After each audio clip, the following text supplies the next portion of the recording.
Hello students, previous video से हमने 12th की क्लासेस जो है वो रीस्टार्ट की हैं। ठीक है। आई होप कि आप लोग इस चीज़ का बेनिफिट उठाएंगे और इस टाइम जब प्रॉब्लम्स क्रिएट हो रही हैं कोविड की वजह से, तो आप अपना नुकसान मत कीजिए। ठीक है। पढ़ाई से रिलेटेड आपका कोई भी डाउट है तो आप कमेंट सेक्शन में दे सकते हैं। ठीक है। और आपका जो भी डाउट है वो क्लियर किया जाएगा। ठीक है। क्योंकि ज़्यादा टाइम नहीं बचा है, एग्ज़ाम अपने टाइम पे ही होंगे, तो आप कोशिश कीजिए कि साथ साथ में सारा काम जो है अपना निपटाते चले, कुछ छोड़े नहीं। ठीक है। और कोई भी डाउट है तो उसको भी हैंड टू हैंड क्लियर करते चले। ठीक है। अच्छा। हमने जो है प्रीवियस वीडियो में चैप्टर 4 शुरू किया है, जिसका नाम है इलेक्ट्रिकल कैपेसिटेंस। कैपेसिटेंस के लिए मैंने थोड़ा बहुत आपको बता दिया था, हालांकि इन डिटेल में हम थोड़ी बहुत आगे के बेसिक चीज़ें पढ़ लें और उसके बाद हम उसको शुरू करेंगे कैपेसिटेंस को। ठीक है। चले। फर्स्ट टॉपिक हमने शुरू किया था कंडक्टर और इंसुलेटर। कंडक्टर में सिंपली है कि जो मटेरियल्स करंट फ्लो होने देते हैं वो तो कंडक्टर्स हैं, और जो नहीं होने देते इजीली फ्लो वो इंसुलेटर्स हैं। ठीक है। अब ऐसा क्यों होता है कि कंडक्टर्स में इजीली करंट फ्लो हो जाता है, इंसुलेटर्स में क्यों नहीं होता, उसका रीज़न हम लोग आज पढ़ेंगे। ठीक है। कंडक्टर्स में हमने एग्जाम्पल देख लिए थे। ठीक है। इंसुलेटर में हमने एग्जाम्पल देख लिए थे। इंसुलेटिंग जो मटेरियल्स होते हैं उनका दूसरा नाम डाइलेक्ट्रिक मटेरियल्स भी होता है। ठीक है। अब इनको डाइलेक्ट्रिक मटेरियल्स भी क्यों कहते हैं उसका रीज़न भी हम लोग क्लियर करेंगे। ठीक है। चले, आज का टॉपिक है आज हम शुरू कर रहे हैं फ्री एंड बाउंड चार्जेस। ठीक है। आज के टॉपिक का नाम है फ्री एंड बाउंड चार्जेस। ठीक है। अब ये फ्री चार्ज क्या है और बाउंड चार्ज क्या है, तो सबसे पहले हम समझेंगे कि फ्री चार्ज क्या होता है। ठीक है। अब ऐसे तो आपको समझ में आ रहा होगा इसका नाम पढ़ करके फ्री चार्ज मतलब वो चार्जेस जो फ्री रहे, लेकिन कंडीशन क्या है। ठीक है। कौन से चार्ज फ्री रहेंगे, कौन से चार्ज फ्री नहीं रहेंगे। फ्री रहने का क्या मतलब है, मटेरियल से बाहर आ जाएंगे या मटेरियल के अंदर ही रहेंगे। ठीक है। तो काफ़ी सारी बातें हैं, तो केवल यहाँ से इतना पता चल रहा है कि फ्री चार्जेस यानी जिनको हम हिंदी में मुक्त इलेक्ट्रॉन कहते हैं। अब कौन से चार्जेस फ्री होंगे कौन से नहीं होंगे वो ध्यान से देखिए आप। देखो कॉन्सेप्ट समझिए। लैंग्वेज तो ठीक है, लैंग्वेज का कोई समस्या नहीं है, लैंग्वेज अपने आप आपको याद हो जाएगी। रटनी नहीं होती भाई, फिजिक्स में कोई भी लैंग्वेज रटनी नहीं होती, समझनी होती है। कॉन्सेप्ट जितना क्लियर होगा, लैंग्वेज तो आप अगर आपको इंग्लिश अच्छे से आती है तो आप उसको बना सकते हो।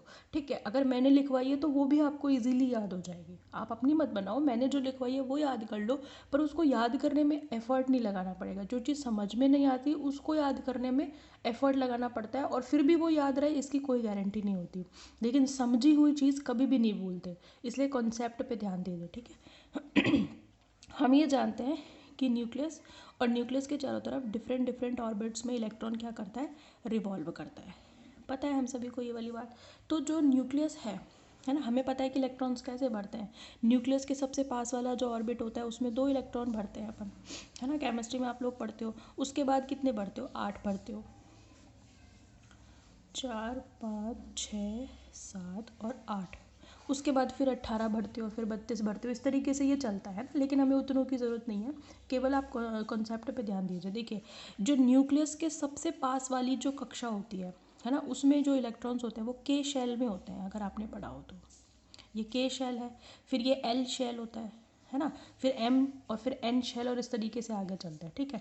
तो जो न्यूक्लियस के सबसे पास वाला ऑर्बिट होता है उसमें इलेक्ट्रॉन स्ट्रॉन्ग फोर्स से बंधे होते हैं, किससे, न्यूक्लियस से। ठीक है। ये बात तो आप मानोगे कि न्यूक्लियस क्या है, न्यूक्लियस है क्या, न्यूक्लियस है आपके पास heavy positive charge, heavy positive charge मतलब ये बहुत ज़्यादा भारी है।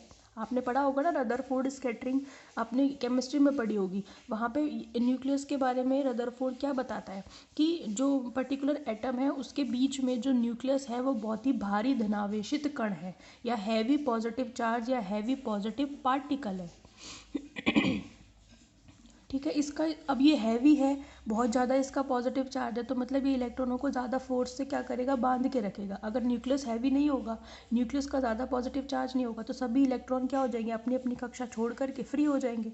इसलिए ये जो न्यूक्लियस होता है ये बहुत ही ज़्यादा भारी धनावेशित कण या हैवी पॉजिटिव पार्टिकल होता है। ठीक है। होता क्या है कि इसके सबसे पास वाली कक्षा जो होती है उसके इलेक्ट्रॉन्स इससे स्ट्रॉन्ग फोर्स से बंधे हुए होते हैं। जैसे जैसे ये बाहर मतलब कक्षा बाहर आती जाएंगे, मतलब दूसरी कक्षा, तीसरी कक्षा, चौथी, पाँचवीं, अलग अलग ऑर्बिट होते जाएंगे, तो ये अट्रैक्शन कमज़ोर होता जाता है। जो न्यूक्लियस के पास वाली है, के शेल है, एल शेल है, ये ज़्यादा स्ट्रॉन्ग फोर्स से बंधे होते हैं। अगर मैं इसके बाहर भी एक कक्षा बनाऊँ तो ये एम शेल होगा। एम शेल जो है वो कम फोर्स से बंधा हुआ होगा बजाय के शेल और एल शेल के, क्योंकि एल शेल और के शेल ज़्यादा पास है। ठीक है, तो होता क्या है कि ये इलेक्ट्रॉन्स जो होते हैं ये तो फ्री नहीं हो पाते, क्योंकि ये किसके कवर में होते हैं, ज़्यादा स्ट्रॉन्ग फोर्स के कवर में होते हैं। लेकिन एम शेल है, एन शेल है, और भी बाहर के शेल हैं जिनको हम वैलेंस शेल के नाम से जानते हैं, जिनको हम हिंदी में संयोजकता इलेक्ट्रॉन कहते हैं। जो सबसे बाहर के कक्षा होती है, जैसे जैसे आप नाभिक से दूर जाते जाओगे तो उन ऑर्बिट्स का अट्रैक्शन जो है वो इस पर से कम होता जाएगा। फोर्स जो है उनके बीच का वो न्यूक्लियस से कम होता जाएगा। उससे क्या होगा, बाहर की कक्षाओं में जो इलेक्ट्रॉन होते हैं ना, वो कम फोर्स से बंधे होने के कारण उनको अगर थोड़ी सी भी एनर्जी कहीं से मिल जाती है तो वो बाहर निकल जाते हैं इलेक्ट्रॉन्स। ठीक है, अब बाहर निकलने का मतलब ये नहीं होता कि वो मटेरियल से बाहर निकल जाएंगे, मटेरियल में ही होते हैं। मतलब अगर आप इसको एक पूरी शीट मानकर चलो, किसी भी मेटल की, एल्यूमिनियम की शीट मान लो, है ना, या फिर आप सिल्वर की शीट मान लो, या फिर लोहे की शीट मान लो, किसी की भी शीट मान लो, उस शीट के अंदर क्या होंगे, बहुत सारे एटम्स होंगे, छोटे छोटे एटम से मिलकर के बनी होगी ये शीट। तो हर एटम के पास अपना न्यूक्लियस होगा, अपने अपने ऑर्बिट्स होंगे। तो इस तरीके से उन सभी एटम्स के जो बाहर के इलेक्ट्रॉन्स होंगे, वैलेंस शेल इलेक्ट्रॉन होंगे, जो न्यूक्लियस से बहुत दूरी पर होंगे, वो कम अट्रैक्शन से बंधे हुए होंगे। थोड़ी सी एनर्जी कहीं से मिली और ये इलेक्ट्रॉन्स क्या हो जाएंगे, फ्री हो जाएंगे। तो आप ये सोच के चलो कि इस पूरी शीट में कितने सारे इलेक्ट्रॉन्स हो जाएंगे जो कि क्या होंगे, फ्री इलेक्ट्रॉन्स। ऐसे इलेक्ट्रॉन्स क्या कहलाते हैं, फ्री। लेकिन ये मटेरियल से बाहर नहीं आते, ये ध्यान रखना, होते इस मटेरियल के अंदर है, बस अपने ऑर्बिट से बाहर आ जाते हैं। इनकी जो ऑर्बिट है जहाँ ये बंधे हुए थे उससे ये क्या हो जाता है, बाहर आ जाते हैं। जिससे क्या होता है, अब ये इलेक्ट्रॉन करेंगे क्या, अगर मैं इस शीट को किसी बैटरी से कनेक्ट कर दूँ, क्या कर दूँ, बैटरी से कनेक्ट कर दूँ, तो अब ये क्या करेंगे, इजीली करंट फ्लो करेंगे। क्योंकि करंट क्या है, करंट है मूवमेंट ऑफ इलेक्ट्रॉन्स, है ना। अब अगर बैटरी मैं इसके साथ जोड़ दूंगी तो ये प्लस चार्ज का फोर्स इस शीट पर लगेगा, जिससे ये क्या, इलेक्ट्रॉन क्या करेंगे, मूवमेंट करेंगे, गति करेंगे। और जब इलेक्ट्रॉन गति करेंगे तो क्या फ्लो होगा, करंट फ्लो होगा। तो ऐसे मटेरियल्स क्या कहलाते हैं फिर, कंडक्टिंग मटेरियल्स। तो कंडक्टिंग मटेरियल्स में करंट फ्लो होने का रीज़न क्या हुआ, फ्री इलेक्ट्रॉन्स। और फ्री इलेक्ट्रॉन्स क्या हुए, फ्री इलेक्ट्रॉन वो इलेक्ट्रॉन हैं जो नाभिक के वैलेंस शेल, न्यूक्लियस के, सॉरी एटम के वैलेंस शेल में होते हैं और न्यूक्लियस से कम फोर्स से बंधे होते हैं और थोड़ी सी भी एनर्जी देने पर फ्री हो जाते हैं। ठीक है, अब ये फ्री इलेक्ट्रॉन कहलाते हैं और इन फ्री इलेक्ट्रॉन की वजह से मटेरियल में करंट इजीली फ्लो होता है और ऐसे मटेरियल्स क्या कहलाते हैं, कंडक्टिंग मटेरियल्स। मेरी बात समझ में आई आपको। ठीक है, अब हैंड टू हैंड देख लेते हैं बाउंड क्या होते हैं, बाउंड चार्जेस क्या होते हैं। बाउंड चार्ज होंगे वो चार्जेस ये जो नाभिक के सबसे पास स्थित कक्षा में होते हैं, सबसे पास यानी कि न्यूक्लियस के सबसे पास में स्थित जो ऑर्बिट है, या हम कहें कि इनर ऑर्बिट, ये इनर ऑर्बिट कहलाते हैं। जो स्ट्रॉन्ग फोर्स से बंधे होते हैं, जो कम फोर्स से बंधे होते हैं, उनको हम आउटर ऑर्बिट कहते हैं। आउटर ऑर्बिट कह लो या वैलेंस शेल कह लो। ठीक है, तो जो इलेक्ट्रॉन्स न्यूक्लियस के पास इनर ऑर्बिट में स्थित होते हैं वो न्यूक्लियस के साथ ज़्यादा स्ट्रॉन्ग फोर्स से बंधे हुए होते हैं। इसलिए अगर उनको कहीं से एनर्जी मिल भी जाए तो भी वो इलेक्ट्रॉन अपने ऑर्बिट को नहीं छोड़ते, और इसलिए ये क्या कहलाते हैं, बाउंड इलेक्ट्रॉन्स। ठीक है, ऐसा कोई वैलिड डायग्राम नहीं है, ये तो मैंने समझाने के लिए बनाया है, ऐसे आपको एग्जाम में बना के नहीं आना। ठीक है, ये इलेक्ट्रॉन्स क्या कहलाते हैं, बाउंड इलेक्ट्रॉन्स कहलाते हैं। और ये बाउंड इलेक्ट्रॉन्स कहाँ मिलते हैं, इंसुलेटिंग मटेरियल्स में। क्योंकि हमने इंसुलेटिंग मटेरियल में क्या पढ़ा था, इंसुलेटिंग मटेरियल्स वो मटेरियल होते हैं जो कि क्या करते हैं, आसानी से करंट का प्रवाह नहीं, वो करंट का प्रवाह करते ही नहीं है, मतलब उनमें करंट फ्लो होता ही नहीं है। क्यों नहीं होता, उसका रीज़न ये है बाउंड इलेक्ट्रॉन। क्योंकि ऐसे वाले मटेरियल्स में बाउंड इलेक्ट्रॉन पाए जाते हैं और बाउंड इलेक्ट्रॉनों की वजह से अगर आप उस पर बैटरी भी लगा दोगे तो भी वो करंट का फ्लो नहीं करेगा, मतलब कभी भी नहीं करेगा। क्योंकि इलेक्ट्रॉन फ्लो होता है किसकी वजह से, फ्री इलेक्ट्रॉन्स की वजह से। जब फ्री इलेक्ट्रॉन्स ही नहीं होंगे तो करंट कहाँ से फ्लो होगा। बात समझ में आ रही है आपको। ठीक है, तो कॉन्सेप्ट समझ में आया, what is free charges, what is bound charge. ठीक है, कंडक्टिंग मटेरियल्स में फ्री चार्ज होता है इसलिए करंट फ्लो होता है, और इंसुलेटिंग मटेरियल्स में बाउंड चार्जेस होते हैं इसलिए करंट फ्लो नहीं होता। इस चीज़ को अपन लिखते हैं अपन। ठीक है, हम लिखेंगे as we know every material is made up of atoms, है ना। Every atom contain nucleus and electrons revolving in different orbit. ये वाली बात सही है, ठीक है। यानी कि हर मटेरियल में एटम्स होते हैं और एटम्स में न्यूक्लियस होते हैं, न्यूक्लियस के चारों तरफ इलेक्ट्रॉन चक्कर लगाते हैं, ठीक है, ठीक है। The electrons of inner shell का मतलब है near the nucleus. Electrons of inner shell यानी कि near the electrons have strong attractive force, ठीक है। and these electrons are bound with the atom। समझ में आ गई बात आपको? मतलब ये क्या होता है, बंधे हुए होते हैं, ठीक है। आगे लिखेंगे हम, but the electrons of outermost shell या जिनको हम कहते हैं valence shell electrons, but the electrons of outermost shell have weak force with weak attraction force, ऐसे लिखना, weak attraction force with nucleus. Therefore, these electrons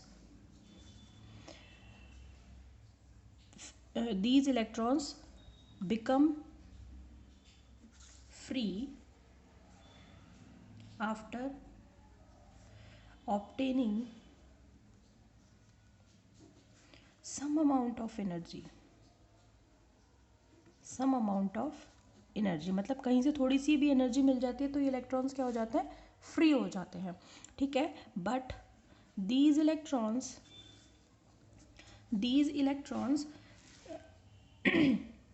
moves, ऐसे but हटा देना, these electrons move in the material freely but don't come out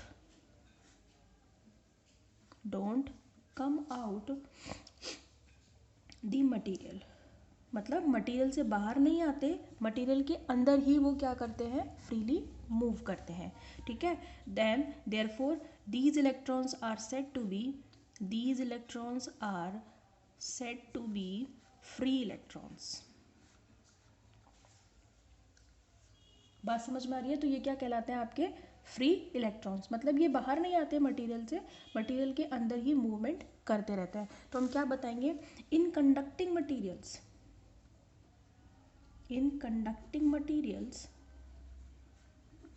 flow of electron is due to these free electrons। तो अब आपको समझ में आया कि कंडक्टिंग मटेरियल में क्यों आसानी से करंट फ्लो हो जाता है, वो होता है due to these free electrons. समझ में आ गई? तो in the conducting material flow of electrons is due to these free electrons, है ना। या फिर आप यूँ कह सकते हैं फ्लो ऑफ करंट कहो यहाँ पे, ठीक है, flow of current is due to these free electrons. समझ में आ गई? ये तो बात हो गई फ्री इलेक्ट्रॉन्स की। अभी हम बता देते हैं बाउंड चार्जेस के बारे में भी बता देते हैं, ठीक है। बाउंड चार्जेस क्या होते हैं, the electrons in the atom close to the nucleus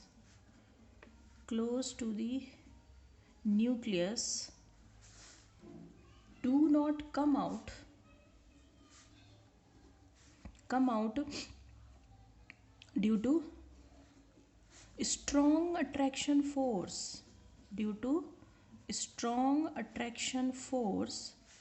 with the nucleus.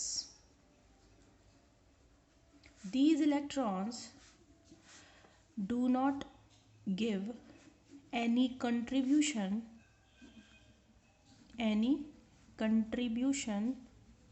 in flow of current. ठीक है, these electrons are called bound electrons. ठीक है, ये क्या कहलाते हैं? बाउंड इलेक्ट्रॉन, जो कि करंट फ्लो में कोई योगदान नहीं देते और क्या होते हैं, बाहर होते, अंदर होते हैं, इनर शेल में होते हैं, न्यूक्लियस के पास स्ट्रॉन्ग अट्रैक्शन फोर्स से जुड़े होते हैं, और जब मूवमेंट ही नहीं होगा तो करंट कहाँ से फ्लो होगा? ठीक है, these electrons are called bound electrons in insulating materials. In insulating material, absence of free electrons, or we can say presence of bound electrons in insulating material due to absence of free electrons, or we can say presence of bound electrons, है ना, current will not flow. समझ में आ गई? तो insulating material current का flow नहीं करते. क्यों नहीं करते? क्योंकि उनमें एब्सेंस होता है किसका? फ्री इलेक्ट्रॉन्स का. और होते कौन है उसमें? Bound electron. और जब बंधे हुए इलेक्ट्रॉन होंगे, मूवमेंट नहीं होगा इलेक्ट्रॉन्स का, तो करंट भी फ्लो नहीं होगा. तो आज हमने क्या पढ़ा? फ्री चार्जेस और बाउंड चार्जेस क्या होते हैं. और फ्री चार्ज होते हैं इसीलिए कंडक्टिंग मटेरियल में करंट फ्लो होता है, और बाउंड चार्जेस प्रेजेंट होता है इसलिए इंसुलेटिंग मटेरियल्स में करंट फ्लो नहीं होता. समझ में आ गई बात? आई होप कंसेप्ट क्लियर होगा आपका. लेकिन अगर कोई भी डाउट है तो आप कमेंट कर देना. ठीक है, मैं थोड़ा रिपीट कर दूंगी इसको नेक्स्ट सेक्शन में. ठीक है, तो ये हो गया आपका फ्री एंड बाउंड चार्ज. कल हम पढ़ेंगे एक नया topic, dielectric substances and polarisation. Okay, thank you.